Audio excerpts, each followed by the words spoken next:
Welcome to GovCon Clarity with Dr. Lori Smith, where strategies replace guesswork and readiness replace wishful thinking. With over 4 decades inside government systems, Dr. Lori breaks down what agencies actually evaluate: capacity, compliance, and credibility. If you're ready to compete at the federal level, not just apply, this is where clarity begins. So in the last episode, I challenged this idea that revenue means you're ready. And if that rattles something loose for you, good, because I'm going to challenge a second assumption, one that trips up smart founders all the time. This idea that government awards are mysterious, personality-driven decisions, like there's actually somebody in a back room just picking who they like. And that's not how it works. Agencies aren't guessing, they're evaluating. And what they're evaluating isn't your charm, your passion, or the quality of your elevator pitch. They're evaluating your structure. So today I'm pulling back the curtain and showing you exactly what they're looking for. So welcome to GovCon Clarity with Dr. Lori Smith. I am the CEO and founder of Acu-Elligent LLC and Soaring Our Seeds Empowerment. And this is the space that I created where we tell the truth about federal work, especially for those women-owned small businesses, those veteran-owned, and those mission-driven small businesses that really want to do work in this space. Now, I've spent over 36 years in federal contracting, including time as a federal contracting officer, as well as, I did the specialist work, and I was also an instructor. And so I've been on both sides of that evaluation table. And from that seat, what I can tell you is this: the evaluation process isn't a mystery. It's a discipline. And once you understand it, you can prepare for it. So let's do a quick recap. Because if you're just joining us in episode 1, we named something a lot of you have been feeling. Most small businesses aren't unqualified. You're just unstructured. And we drew a line between revenue, which is proof that people want what you offer, and readiness, which is proof that you can actually deliver it at the standard federal work demands. So we said federal contracting is a filter. It's not a vibe. And so today we're doing is flipping the lens around. So instead of looking at your business from the inside out, we're going to look at it the way the agencies do, from the outside in. So what do they actually see? What makes them confident and what makes them nervous? So, all right, let's start with something just basic. Federal agencies are stewards of taxpayer dollars. We know that. They're the stewards of the public money, and that is their job. They're accountable for how every dollar is spent, and that accountability shapes how they evaluate you. So when an evaluation teams look at your proposal, here's what they're really asking, even if they never say this plainly. They're asking, can this company either deliver what they promise consistently, on time, without us having to babysit them? Will they follow the rules? And are they going to create problems we'll have to clean up later on? And that's the lens. It's risk. They're managing risk. And when you understand that everything about the evaluation process, it starts to make sense. So they're not asking, is this founder impressive? They're asking, is this business safe to bet taxpayer dollars on? So that's a different question, completely different question. So what does that look like in practice? They care about repeatability. Can you do the same thing well over and over, not just once on a good day? They care about documentation. Is there actual evidence of how you work, or is it just marketing language and hope? They care about financial integrity. Can you show clean books, separation of duties, and responsible controls? And they care about your leadership discipline. Do your decisions look thought through, or is everything on fire because everything seemed reactive in last minute?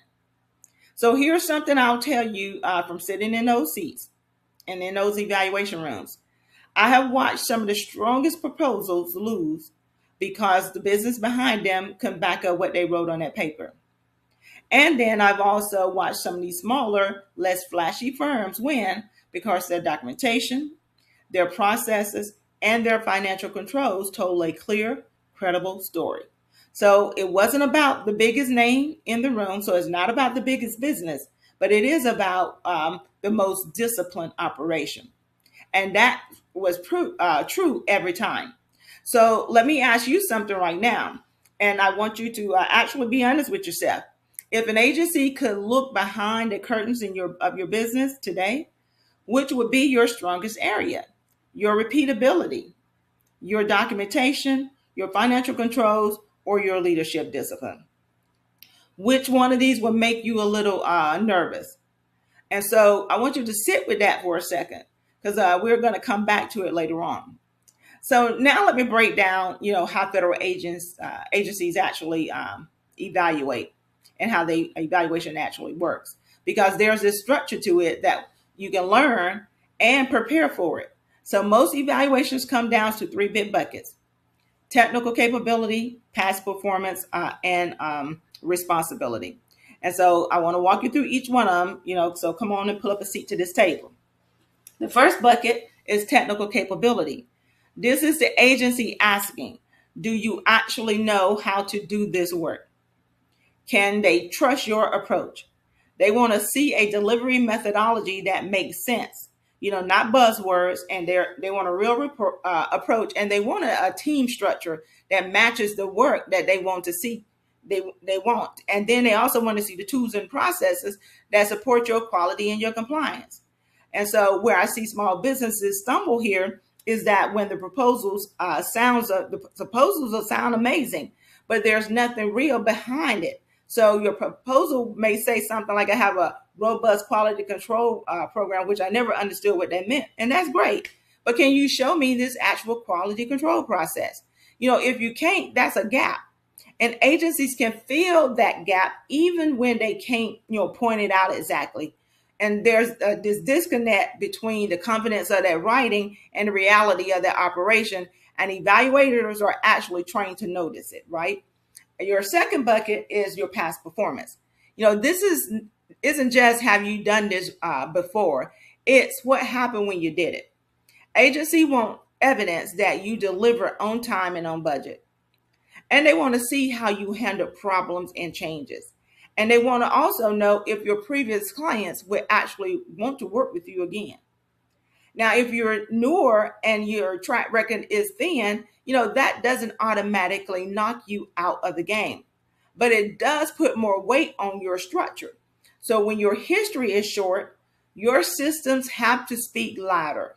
And here's something a lot of founders don't think about, is that your CPAR's rating follow you.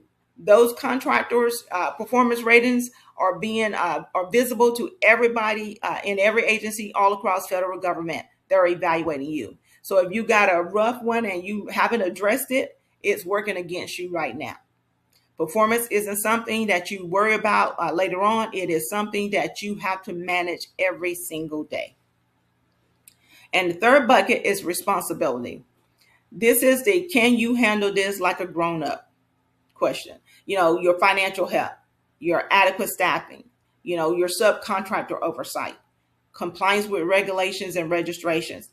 This is where sloppy internal practices show up fast. Informal subcontractors relationships, that's a red flag. You got unclear approval authority, another red flag. Weak financial controls, that's a major, huge, big red flag.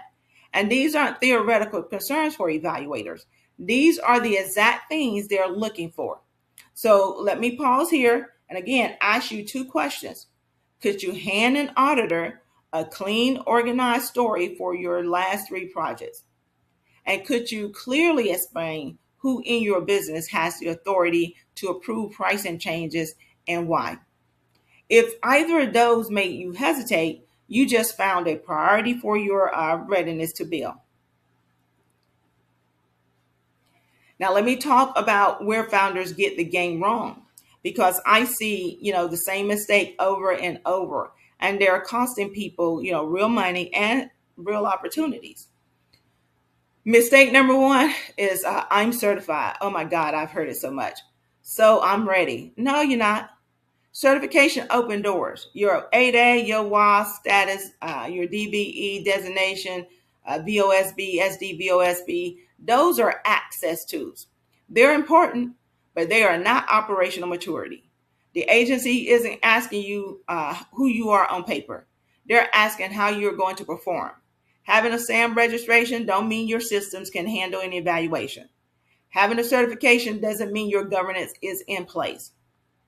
Mistake number 2, if I network hard enough, the gaps won't matter. Look here, relationships are absolutely important in this space. They do matter. But no amount of coffee meetings or conference handshakes is going to compensate for a weak infrastructure. In fact, here's what nobody tells you. The more visible you become, the more your gaps show.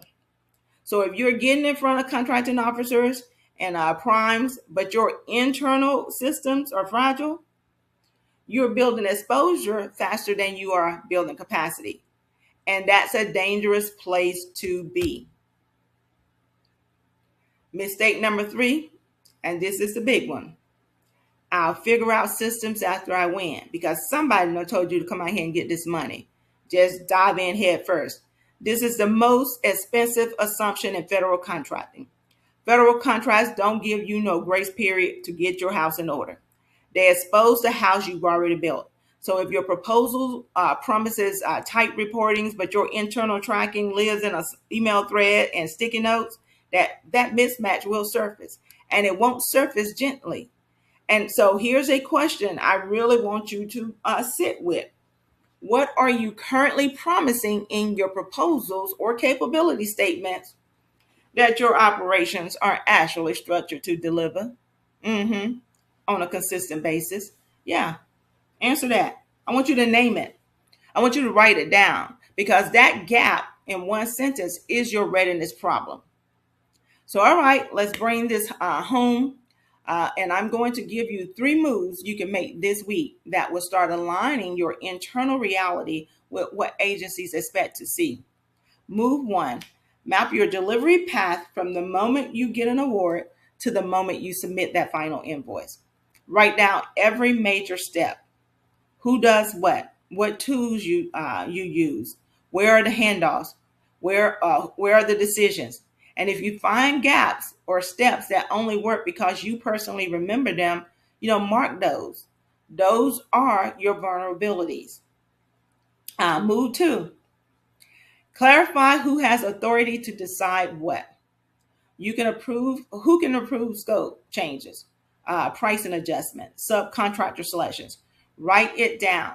Even if you are a one-person shop and the answer is me for everything, I want you to write it down because writing it down starts building the infrastructure for the delegation you're going to need eventually.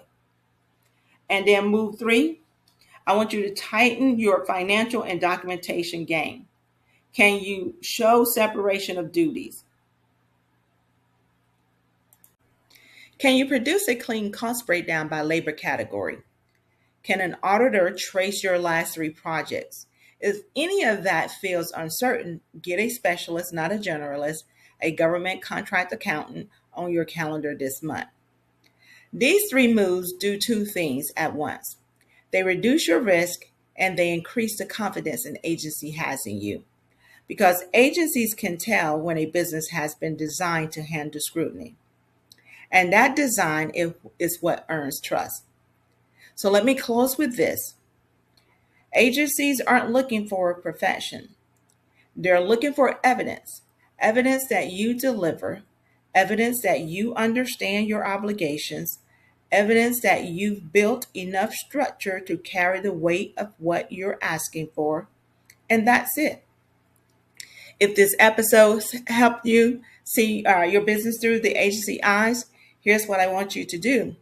Pick the one area where you're most exposed, and whether it's your technical approach, your past performance story, or your responsibility posture, and name one structural step you can take this month to strengthen it. Just one. And that's how readiness starts. So if you want help making that assessment real and actionable, take the federal readiness assessment. There's a link in the show notes below.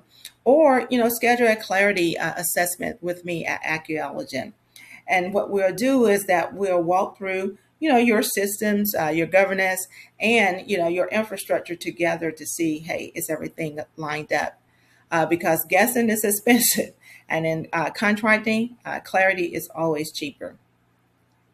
So in the next episode, episode 3, we're going to ask the sharpest question yet. If a contract landed on your desk tomorrow, are you actually ready to execute it? Or would it expose every weak seam in your business? We're going to talk about minimal viable readiness, what enough looks like at your stage, and how to close the most urgent gaps without, burning yourself out. And again, this is GovCon Clarity with Dr. Lori Smith. Readiness protects what ambition pursues. So build what holds the opportunity and what holds you.